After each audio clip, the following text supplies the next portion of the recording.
Hello, in today's video, I'll show you how to heat the water on your XIAOMI Smart Kettle 2 Pro to a set temperature from the app.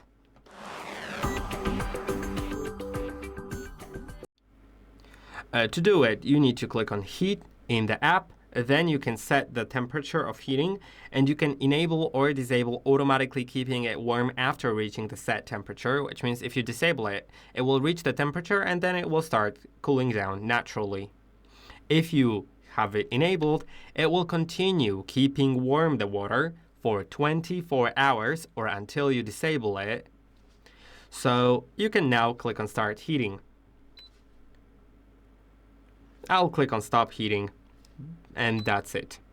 I hope that this video was helpful. Don't forget to like and subscribe, and I'll see you in the next one.